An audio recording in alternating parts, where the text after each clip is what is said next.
زبانی حضرت عیسیٰ علیہ السلام جیسی ہوگی، ہر ایک کا حسن حضرت یوسف علیہ السلام جیسا ہوگا، ہر ایک کی آواز حضرت داؤد علیہ السلام جیسی ہوگی، اور ہر ایک جنتی کو 100 آدمیوں کی طاقت دے کر جنت میں داخل کیا جائے گا، اور ہر ایک کا قد حضرت آدم علیہ السلام جتنا ہوگا، اور ہر ایک کے اخلاق جناب محمد رسول اللہ صلی اللہ علیہ وسلم جیسے ہوں گے، اور ایسا کامل انسان بنا کر اس کو جنت میں داخل کیا جائے گا۔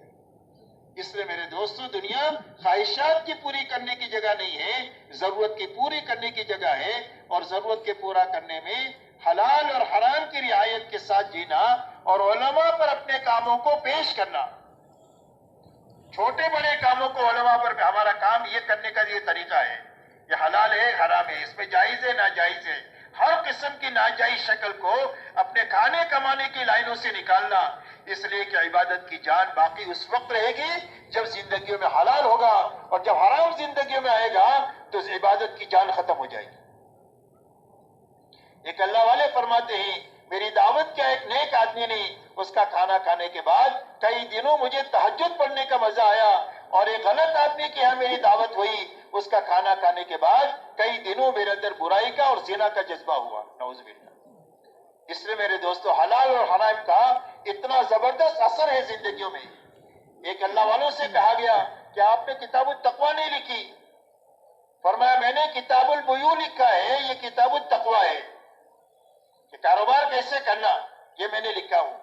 جب کاروبار تمہارا صحیح ہو جائے گا اور زندگی میں حلال آ جائے گا تو حلال کے راستے سے اللہ تعالیٰ تمہارے اندر میں تقوی پیدا کر دے گا۔ حرام لقمہ پیٹ میں نہیں جانا چاہیے، نہ ہمارے گھر والوں کے، نہ ہمارے بچوں کے۔ دنیا میں جتنے بگاڑ ہے، اس بگاڑ کی بہت بڑی وجہ حرام کمائیاں ہیں، جنہوں نے سب کی زندگیوں کو برباد کر کے رکھا ہوا ہے۔ اس لیے میرے دوستو، اپنے کھانے کمانے کی لائن کو صاف ستھرا بنانا، کتنی چھوٹی ہو گھبرانے کی بات نہیں۔ اس چھوٹے میں اللہ وہ برکت دیں گے کہ ہم کھائیں گے، اور سینکڑوں گھرانے اس چھوٹے سے آمدنی کے ذریعے سے اللہ تعالیٰ ان کو آباد رکھیں گے۔ اللہ اپنی اتنی برکت اپنے خزانے سے دیں گے، اور جو اللہ کی خزانے سے آتا ہے وہ کبھی ختم نہیں ہوتا، صدیاں بیت جائے گی، آپ کھاؤ کھلاؤ ختم نہیں ہوگا، اس لیے کہ حکم کے راستے سے آیا ہے۔ اس لیے میرے دوستو، اپنے معاملات کو صاف ستھرا بنانا۔ مومن جھوٹ نہیں بول سکتا، مومن خیانت نہیں کر سکتا، مومن گالی گلوچ نہیں کر سکتا۔ یہ ساری منافقین کی نشانیاں ہیں کہ بات کرے تو جھوٹ بولے، وعدہ کرے تو اس کے خلاف کرے، امانت رکھو تو خیانت کرے، جھگڑا ہو جائے تو گالی گلوچ پر اتر جائے۔ فرمایا یہ منافق ہو سکتا ہے، مومن نہیں ہو سکتا۔ اس لیے اپنے معاملات کی لائن کو صاف ستھرا بنانا، اسی کے ساتھ اپنی اخلاقی لائن کو ایسی اچھی بنانا کہ پوری دنیا والوں کو اسلام کی طرف رہبری ہو جائے۔ اس لیے کہ پوری دنیا میں اسلام جو پھیلا ہے وہ ایمان والوں کے ایمان سے، اعمال سے اور اخلاق سے دنیا میں دین پھیلا ہے۔ صحابہ دنیا میں جو گئے ہیں وہ ایمان، اعمال اور اخلاق لے کر کے گئے ہیں۔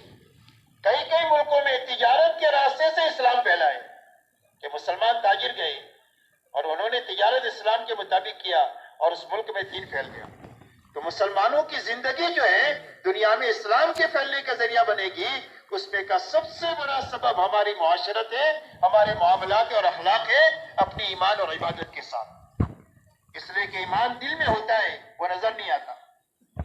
عبادت ہم مسجد میں کرتے ہیں، روزہ پیٹ میں ہوتا ہے، زکوٰۃ ایمان والوں کو دیتے ہیں، حج بیت اللہ میں کرتے ہیں، جہاں کسی بے ایمان کا داخلہ ممنوع ہے تو لوگوں کے سامنے کیا چیز آئے گی؟ مزید اسلامک اور تبلیغی بیانات سننے کے لیے ہمارے چینل رائیوڈ مرکز آفیشل کو سبسکرائب کریں۔ لوگوں کے سامنے ہمارے اخلاق آئیں گے جو انسانوں کے دلوں کو اسلام کی طرف کھینچیں گے، اس لیے کہ اسلام کا حسن اپنا ذاتی ہے، اس کو کسی اور ٹیکے اور سہارے کی ضرورت نہیں۔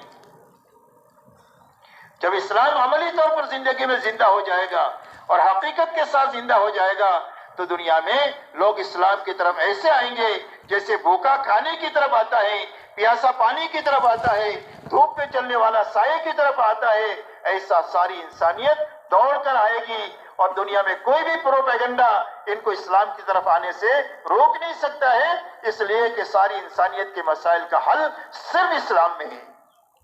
دنیا میں سلامتی آ نہیں سکتی اسلام کے بغیر، اور دنیا میں امن آ نہیں سکتا ہے ایمان کے بغیر۔ اس لیے میرے دوستو، اپنی اخلاقی زندگی کو ایسی اچھی بنانا کہ ہر ایک انسان کو ہم سے راحت پہنچے، کسی کو ہم سے تکلیف نہ پہنچے۔ کوئی بھی انسان ہی، یہ اللہ کی مخلوق ہے، اور اللہ کی مخلوق اللہ کا کنبہ ہے۔ جو اللہ کی مخلوق کے ساتھ بھلائی کرے گا، اللہ اس کے ساتھ بھلائی کریں گے۔ فرمایا لوگوں کو اللہ کو سب سے زیادہ وہ آدمی پسند ہے جو اللہ کی مخلوق کے ساتھ بھلائی کرنے والا ہے۔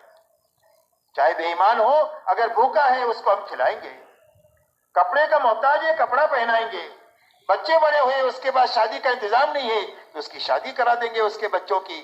چاہے ہمارے پڑوس میں اس لیے کہ پڑوسی کے بڑے حقوق ہیں، ایک مسلمان بھی ہے رشتہ دار بھی ہے تو اس کے 3 حقوق ہیں، مسلمان ہے، پڑوسی ہے اور رشتہ دار ہے۔ رشتہ دار نہیں ہے، مسلمان ہے، اس کے 2 حق ہیں، ایک اسلام کا حق ہے، ایک پڑوسی کا حق ہے۔ ایک غیر مسلم ہے، اس کا 1 حق ہے پڑوسی ہونے کا۔ اور پڑوسی کے حقوق کے بارے میں حضور صلی اللہ علیہ وسلم فرماتے ہیں کہ مجھے اتنی تاکید کی گئی کہ مجھے اندازہ ہونے لگا کہ وراثت میں بھی پڑوسی کا حق لگے گا۔ تو میرے محترم دوستو، اپنے اخلاق کی زندگی اچھی بنانا۔ حدیث پاک میں آتا ہے کہ اکثر لوگ جنت میں جائیں گے وہ تقوی کی وجہ سے جائیں گے اور اچھے اخلاق کی وجہ سے جائیں گے، اور اکثر لوگ جہنم میں جائیں گے زبان کی غلطی کی وجہ سے اور شرمگاہ کی غلطی کی وجہ سے، اکثر لوگ جہنم میں جائیں گے۔ فرمایا اکملکم ایمانا احسنکم اخلاقا، فرمایا تم میں سب سے زیادہ کامل ایمان والا وہ ہے جو سب سے زیادہ اچھے اخلاق والا ہے۔ قیامت کے دن میں آدمی کے عمل نامے میں سب سے زیادہ وزنی اس کے اچھے اخلاق ہوں گے۔ اسی لیے حضور پاک صلی اللہ علیہ وسلم ارشاد فرماتے ہیں کہ اخلاق کا خلاصہ چند باتوں میں ہے۔ فرمایا جو تمہارے ساتھ برائی کرے اس کے ساتھ بھلائی کرو، جو تمہارے پر ظلم و زیادتی کرے اس کو معاف کرو، درگزر کرو، اس لیے کہ بدلہ لینا مشکل ہے، معاف کرنا آسان ہے۔ بدلہ لینے میں آپ اتنا بدلہ نہیں لے سکتے جتنا اس نے کیا، آپ زیادہ کر دیں گے، مار دیا زیادہ آپ نے سخت سست بات زیادہ کر دیا تو آپ کا شمار ظالموں میں ہو جائے گا۔ تو ناپ کر آپ نہیں کر سکتے، زیادتی ہو جائے گی تو آپ کا شمار ظالمین میں ہو جائے گا۔ اللہ ظالم کی حمایت نہیں کرتے، اللہ مظلوم کی حمایت کرتے، اس لیے بدلہ لینا مشکل ہے، معاف کرنا آسان ہے۔ اور جب آپس میں ہم ایک دوسرے کو معاف کریں گے تو اللہ بھی ہم کو معاف کر دیں گے۔ اللہ کے بندوں کو معاف کریں گے تو اللہ ہم کو معاف کریں گے۔ تو اس کے لیے فرمایا جو تمہارے پر ظلم و زیادتی کرے اس کو معاف کریں، جو تمہارے ساتھ رشتہ داری کو توڑے اس کے ساتھ رشتہ داری کو جوڑو۔ صلہ رحمی بہت بڑی چیز ہے، صلہ رحمی کی وجہ سے برکت ہوتی ہے عمر میں بھی، روزی میں بھی، اور صلاحیتوں میں بھی، اور قطع رحمی سے بے برکتی زندگیوں میں آتی ہے۔ قیامت کے دن صلہ رحمی اللہ سے کہے گی اے اللہ جس نے مجھے جوڑا اپنی رحمت سے جوڑ دے، اور جس نے مجھے توڑا تو اس کو اپنی رحمت سے کاٹ دے۔ اس لیے ہر ایک کے ساتھ رشتہ داری کو نبھانا، اگر کوئی تکلیف میں دے تو تکلیف سے درگزر کرنا، اور رشتہ داری کو کبھی خراب نہیں ہونے دینا۔ اگر کبھی کوئی ناراضگی بھی ہو جائے تو دعا سلام کے ذریعے سے اس ناراضگی کو ختم کر دینا چاہیے۔ بھلے بہت زیادہ تعلق نہیں بڑھا سکتے ہیں، کوئی بات نہیں، لیکن حقوق جتنے ہیں وہ حقوق تو ضرور ادا ہو جانے چاہیے۔ اسی کے ساتھ جو کبھی چائے پانی کا نہ پوچھے اس کو کھلاؤ پلاؤ۔ فرمایا اولین اور آخرین کے اخلاق ہے، اور حضور صلی اللہ علیہ وسلم کی پوری زندگی اسی اخلاق کا نمونہ ہے۔ آپ نے کبھی اپنے لیے کسی سے بدلہ نہیں لیا، حضور صلی اللہ علیہ وسلم نے اپنی ذات کے لیے کبھی کسی سے بدلہ نہیں لیا۔ آپ جب فاتحانہ طور پر مکہ میں داخل ہوئے ہیں تو مکہ میں وہ لوگ موجود ہیں جنہوں نے آپ کے راستے میں کانٹے بچھائے ہیں اور آپ کے اوپر اونٹ کی ہوج ڈالی ہے، آپ کی بیٹی حضرت زینب کو نیزہ مارا ہے، اور آپ کے بلال کو، خباب کو، عمار کو اور یاسر کو رضی اللہ، حضرت سمیہ کو رضی اللہ عنہم اجمعین کو تکلیفیں پہنچائی ہے اور شہید کیا ہے، لیکن آپ نے کسی سے بدلہ نہیں لیا۔ آپ نے بیت اللہ کی چوکھٹ پکڑ کر کے یہ فرمایا یہ بتاؤ میں تمہارے ساتھ کیا معاملہ کروں؟ مکے والوں نے کہا اخن کریم و ابن اخن کریم، فرمایا آپ بھلے ہیں، بھلوں کی اولاد ہیں، ہم آپ سے بھلائی کی امید رکھتے ہیں۔ آپ نے فرمایا میں تمہارے ساتھ وہ معاملہ کروں گا جو میرے بھائی یوسف نبی نے اپنے بھائیوں کے ساتھ کیا، کہ جن بھائیوں کی وجہ سے یوسف علیہ السلام پر سارے حالات آئے، جب یہ بھوکے ان کے پاس پہنچے ہیں تو انہوں نے کہا لا تسریب علیکم اليوم، تمہارے پر کوئی لام تان نہیں، اللہ تم کو معاف کر دے، ہم نے تم کو معاف کر دیا۔ آپ نے فرمایا انتم الطلقاء، جاؤ تم سارے کے سارے آزاد ہو۔ مکے والے کہتے ہیں ہم کو ایسا لگ رہا تھا کہ ہم اپنی قبروں سے اٹھے ہیں اور ہم کو نئی زندگی ملی۔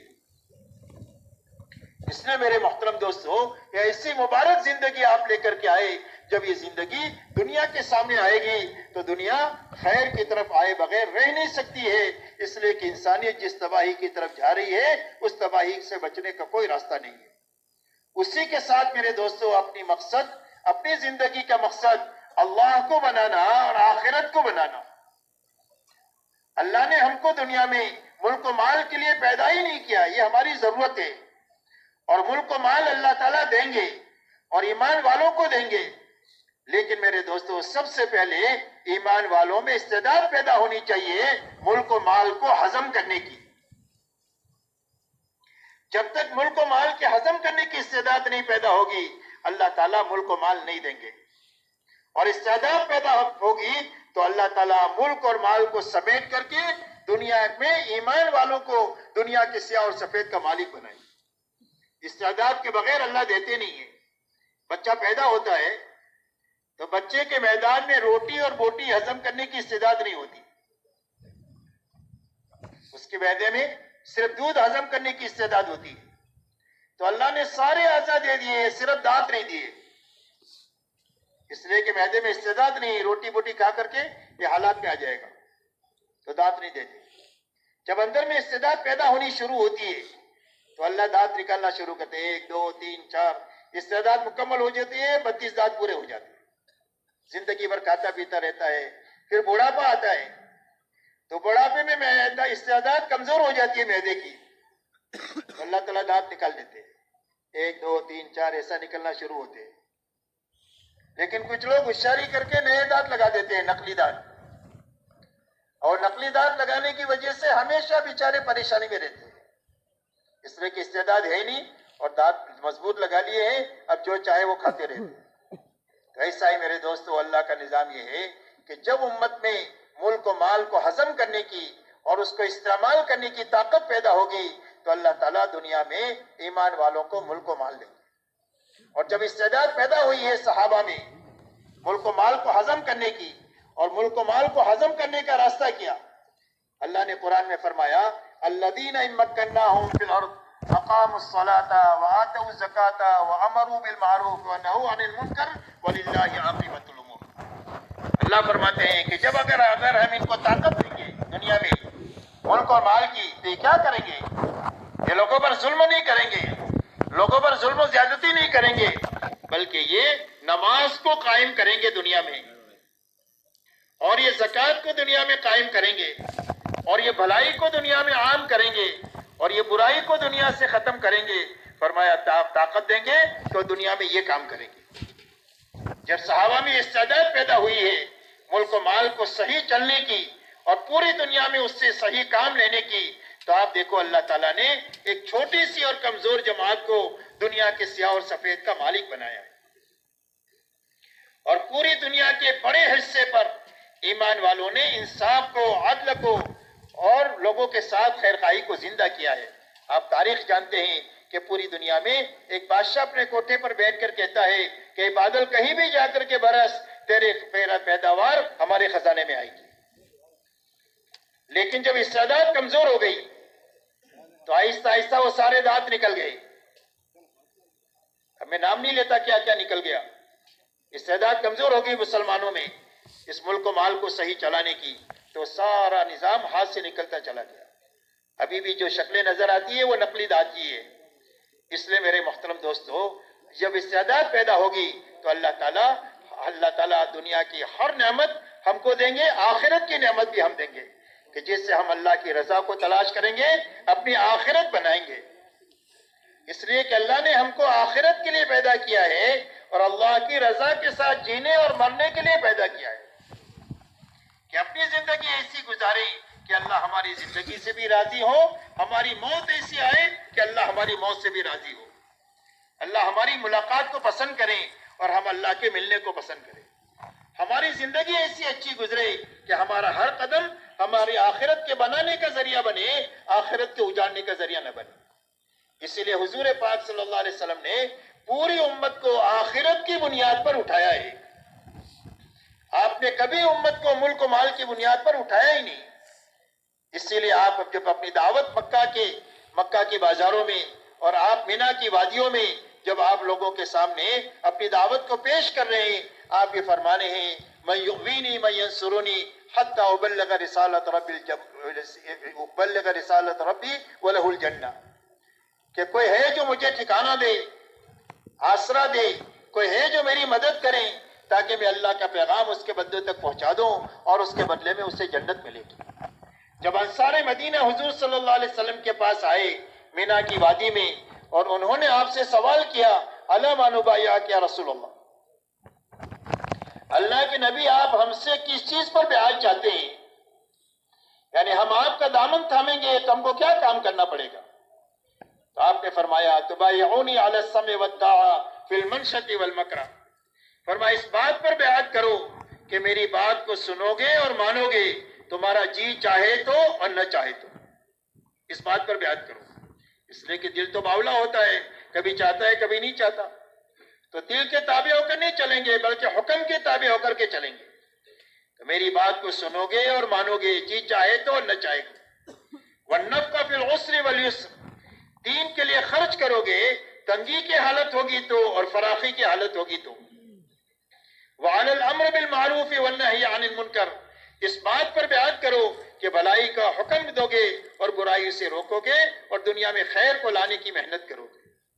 وَعَلَى أَن تَقُولُوا فِي اللَّهِ حَقٍّ لَا تَخَافُوا فِي اللَّهِ لَوْمَةَ لَائِمٍ، اور حق بات کہو گے حق طریقے سے اور کسی کی ملامت سے ڈرو گے نہیں کہ کوئی کیا کہتا ہے کوئی کیا سمجھے گا، حق بات ہر حال میں کہو گے، اس بات پر بیعت کرو۔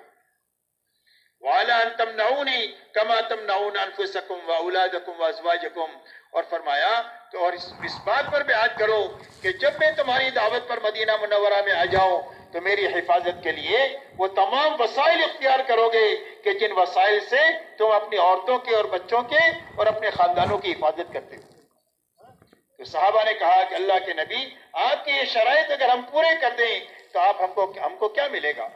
آپ نے فرمایا وَلَكُمُ الْجَنَّةُ، اللہ اس کے بدلے میں تم کو جنت دیں گے۔ حالانکہ حضور صلی اللہ علیہ وسلم کے علم میں یہ بات تھی کہ آپ کی محنت کا انجام یہ ہے کہ بڑی بڑی طاقتوں کو زیر ہونا ہے اور ان کے زندگی بھر کمائے ہوئے نقشے یہ صحابہ کے قدموں میں آنا ہے، جس کا اندازہ اس سے ہوتا ہے کہ جب آپ ہجرت کر کے تشریف لے جا رہے ہیں انتہائی بے بسی اور بے کسی کے حال میں، جب سراقہ ابن مالک نے آپ نے تعاقب کیا ہے اور آپ کے قریب پہنچ گیا تو آپ نے فرمایا سراقہ تیرا کیا حال ہوگا جب کسریٰ کے کنگن تیرے ہاتھ میں ہوں۔ لیکن آپ نے ملک و مال کی بنیاد پر امت کو نہیں اٹھایا، آپ نے آخرت کی بنیاد پر اٹھایا ہے کہ آپ کام کرو گے تو اللہ تمہاری آخرت بنائیں گے، اور یہ یقینی بات ہے کہ جس کی آخرت بنے گی اللہ اس کی دنیا بھی بنائیں گے۔ عدی بن حاتم جو آپ کے پاس میں آئے ہیں اور آپ نے ان سے پوچھا کہ عدی اسلام قبول کیوں نہیں کرتے، تو انہوں نے کہا کہ میں بھی ایک مذہب پر ہوں۔ فرمایا تمہارے مذہب کو میں تم سے زیادہ جاننے والا ہوں، یہ تمہارے قوم کی آمدنی جو کھاتے ہو تمہارے مذہب میں حلال ہے؟ تو شرم کے مارے ان کی نگاہ ڈوب گئی۔ آپ نے فرمایا میں بتاؤں کیوں نہیں اسلام قبول کرتے؟ تم اس لیے اسلام نہیں قبول کرتے کہ ہماری چاروں طرف تم دیکھ رہے ہو کہ انتہائی کمزور لوگ ہیں، بے بس اور بے کس لوگ ہیں کہ جن کے پاس اتنے کپڑے نہیں ہیں کہ بدن ڈھانپ سکے، وہ اب ایک دوسرے کی اوٹ میں بیٹھتے ہیں تاکہ سطر نہ کھل جائے۔ پوری سب کی سب بھوک کی وجہ سے گر جا رہی ہے، سواریوں کی کمی ہے، ہر وقت میں ڈر لگا ہوا ہے اندر سے اور باہر سے کہ کئی منافقین نہ نقصان پہنچا دے اور یہاں کے دشمنی نہ کرے ہمارے ساتھ اور باہر کے لوگ ہمارے ساتھ دشمنی نہ کریں، ہر وقت میں یہ خوف میں رہتے ہیں، اور تم سمجھتے ہو کہ ہم تو بڑے آدمی ہیں ان کے ساتھ کیسے بیٹھ سکتے ہیں؟ تمہارے اسلام کے قبول نہ کرنے کی وجہ یہ ہے۔ لیکن عدی یاد رکھو ایک دن ایسا آنے والا ہے کہ اس مدینہ کی سرزمین پر سارے زکوٰۃ کے دینے والے ہوں گے، کوئی بھی زکوٰۃ کا لینے والا نہیں ہوگا۔ اللہ وہ دن لائیں گے یہاں، اور ایک دن ایسا آئے گا کہ ایک لڑکی یمن سے یہاں چل کر آئے گی، نہ اس کو زیورات کی چوری ہونے کا خوف ہوگا اور نہ عصمت کے لوٹنے کا خوف ہوگا، اور فرمایا کسریٰ ابن ہرمز کے خزانے فتح ہوں گے اور ان کے فتح کرنے والے تم بھی ہوں گے۔